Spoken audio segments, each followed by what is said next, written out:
Okay, we're going to do an update video on where I'm at with our Dutch Mannlicher carbine here, which I took it out to shoot it and realized that putting the correct 6.5 by 53 millimeter ammo in it, that the chamber has been recut, which I've never heard of anyone recutting the chamber on a Dutch Mannlicher rifle, the 6.5. After the war and with the surplus guns, the Dutch ammo really I don't think has been produced since World War II. The Germans made it, I think, was the last. Maybe you could get the round commercially from a European manufacturer, I'm not quite sure. But it's kind of an obsolete cartridge and is not manufactured, okay, at least at this time. So to shoot these guns, you have to form your cases and have the ammunition made and reloaded, okay, which I've kind of done. I haven't made a video on it, but I did. But for some odd reason, somebody brought a chamber reamer up here and rechambered this rifle.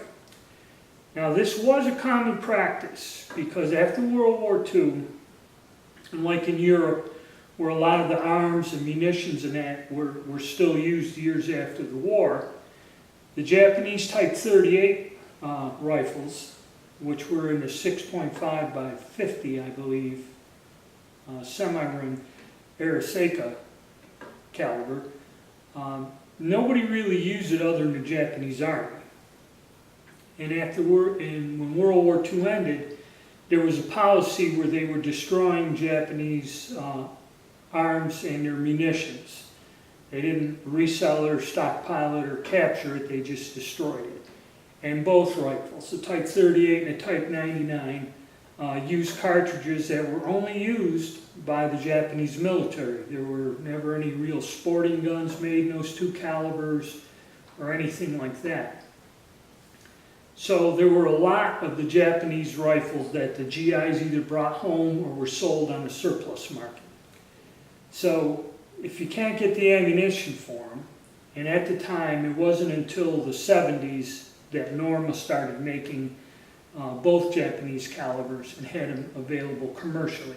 But it was a period of time there that there was no ammunition available. So one of the things they would do, and I went to a bunch of different forums and checked on this, is they would rechamber the 6.5 Japanese rifle in a 257 Roberts or somewhere along that line. I think that's what it was, the 257 Roberts conversion. Now this is getting strange because we have to get a reference book. And I have the hand loader's manual of cartridge conversions here. And what's nice about this book is it lists all these different odd calibers better than the cartridges of the world, and it gives you the dimensions. So I'll go here. 257 Roberts was a Wildcat cartridge. It became popular and was adopted and was produced commercially in the 30s and 40s, and it had some sort of popularity to it. So what people would do is they would just run a reamer up the chamber of the Japanese rifle, and as 257 states, that's the bullet diameter, so it's like a 25 caliber. Some people would shoot it, or they would neck it up or fire form it to the 6.5. Now where the confusion is if you go back to this other section where the 6.5 by 57 Mauser also is listed as a 6.5/257 Roberts, which is another name for this conversion. And on the forums I've noticed there was a lot of talk that these cartridges are not the same. However, this conversion was done, and a lot of people get these sporterized Japanese Type 38 rifles, and they got some weird chamber in there and they can't quite figure out what's going on. Kind of like this gun here. you know, that is what you will run into more commonly, is that with a Japanese Type 38 and 6.5 than a Dutch gun. But somebody did a job on this gun, so I'm stuck. So after doing research in the first video, I thought that the gun was converted into the 6.5 by 57 millimeter, which is basically a neck down 7 millimeter. It was a military cartridge. It was something Mauser was kicking around over 100 years ago. It never picked up as a military cartridge, but in Europe it is used as a sporting cartridge. And there are two versions, 6.5 by 57 and then the 6.5 by 57 rim. And the reason they make a rimmed version is to go into a double barrel rifle or a shotgun, break action shotgun rifle combination, which is very popular for hunting in Europe. So everyone's told me, oh, well, in taking the measurements from the case that I had in there, okay, it looked like the way the case blew out, it looked like a 6.5 by 57. Now the problem with converting a Dutch gun is the Dutch gun is rimmed, not semi-rimmed or rimless. Okay, so this throws even more confusion in. So I'm trying to figure out what it is. So I go and people tell me, hey, you can get the ammo, the brass, if they did that, no problem. So I got some 6.5 by 57 rim cartridges. And I got a set of dies, 6.5 by 57. Okay, which I found easily. I didn't believe it. I don't know if they're made anymore, so I grabbed them anyway and I got them now. But if you check in this book, they give you measurements. And there is a difference between the 6.5 by 57 rim and the 6.5 by 57 Mauser. There is a difference. Now what we're going to do is we're going to go to my board here, I got behind me, and I'm going to do a case drawing and show you the dimensions and explain to you how this turned in from a supposedly simple thing into a 2-3 week affair trying to figure out what's going on here. Okay, I don't know how this board's going to work. I'm trying not to get the reflection off of my lights, but alright, basically in the book you have a little measurement diagram like this. A, J, I don't know if you can see a K, H, that's a diameter, and overall length. Well, I was going to go and do this thing where I'm comparing all the different lengths in that and trying to go by the fired case that I had. And all of these cartridges are similar in the length J from here to here. The diameter of the body is close, but what's happening is, like, I thought it was a 6.5 by 57 rim. What's going on is the angle of the shoulder and the distance, this distance K here, I don't know if you can see that, I wrote it in a lighter color. It would be the distance there and then the distance H here of the neck. Well, I started having problems. I'm trying to size this brass and get it in there, trying to compare the measurements, and then I took a chamber casting. Now the chamber casting did not go well. I went, cleaned out the bore. I used the Lyman digital bore cam. I got over here, I had the bore cam up in there looking. I did everything, cleaned it, and eventually tried to do a chamber casting. And you know, if you want to know what a chamber casting is, there's several guys that did it. I don't know if I did a video on it, but you can look it up. And basically, it's pouring a lead alloy, which is more bismuth than anything else. And what it does, it goes in, shrinks, and it retains itself to where you can take measurements. So what happened is, when I went to do the chamber casting, after I run that bore scope up there, I noticed there's a lot of grunge and pits in there. Somehow that chamber casting material got hung up in the barrel, because I went down about, say, an inch to get the rifling in that. Somehow a lump of that got hung up in something in there, and I had to reheat the material to get it out. Then there was a chunk of it stuck in the rifling, and it took me a day to clean it up. Eventually I had to take the rifle down, hold the barreled action in a vise, and actually heat the barrel. See, this chamber casting material melts at about 250 degrees or something, a little bit more than boiling water, unlike lead, which is 700 degrees. And so once I heated that barrel up a tad, I was able to run a bronze brush through there and knock it out. But I did end up with a chamber casting.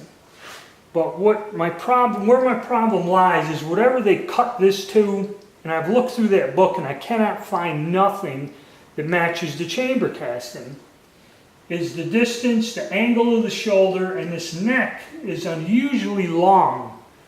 Okay, and the overall length of the cartridge is like the way the chamber's cut. And I've seen it with the bore cam. It has a very sharp cut, defined cut. There's no throat like. So whoever cut this or how they cut that chamber, it's very unusual. Okay, and so I finally got some sort of a chamber casting out of there after difficulty I had. Started taking my measurements and they don't line up with anything on, all of this. The distance between the J distance is very similar to the 6.5 by 57 rim. But from the chamber casting, the cartridge is longer, or the chamber was cut longer by about 50 thousandths. And what it is the angle of the shoulder and where the neck, see, what's killing me is where the neck comes down and this point here at the base would be the base of the angle of the shoulder. For some reason, even with the 6.5 dies, if I take brass and size it, this point is not low enough. It has to be lower, meaning this angle is sharper or something very unusual. Usually if you get something close, this distance or whatever, so the distance, say from here to the base of the cartridge, is off a ways. So I don't know, but we'll go take a look at what I got as far as the chamber casting. But this is the problem that I was running into. I was going to prepare a thing and compare the different cartridges, but whatever they did, it's totally off the wall. So let's go look at the chamber casting and stuff now. Okay, there's my chamber casting, a couple original shells here, and a 303 British shell.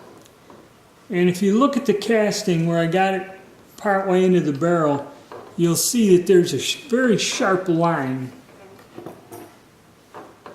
There's no throat right there where that ends.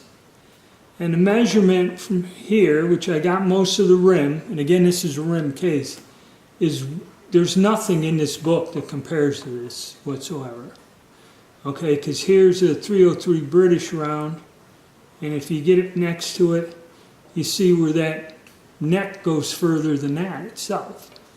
And here's like a partial chamber casting, so I had more than problems. And this one come out a little better. So the only good thing about this whole damn mess is this gun headspace is on the rim, not the shoulder. Okay, because I have no clue what this is or how to form brass to it or whatever. It could be a 257 Ackley improved. I don't know. And the kicker is this long neck, and right there where this is, this intersection here, or where this bend is, for some reason this neck is further back. This dimension is further back than anything. And I had trouble making a case. So what I did is I took a 303 British case and I used multiple steps. And what I did in the first step is I ran a 308 Winchester die down without a decapping pin. And what that would do is that sets the shoulder back. If you look side by side, it moves the shoulder back there, and it'll leave like a 30 caliber size neck. Then when I tried to just run it up the 6.5 die, after that point, I ran into a problem. I got this smushed case right here, where this kind of just come back on it and squished the neck down and folded up on me. Okay, so that couldn't be done. So what I did, I ran the 308 die. Then I ran the 7x57 Mauser die, just full length size and die, run it down. Then when I tried running the 6.5x57 die down, it would go, but then again we have a problem where this thing is, the gun, the case would not chamber. This 6.5 neck was not down far enough. This point here would not chamber in there.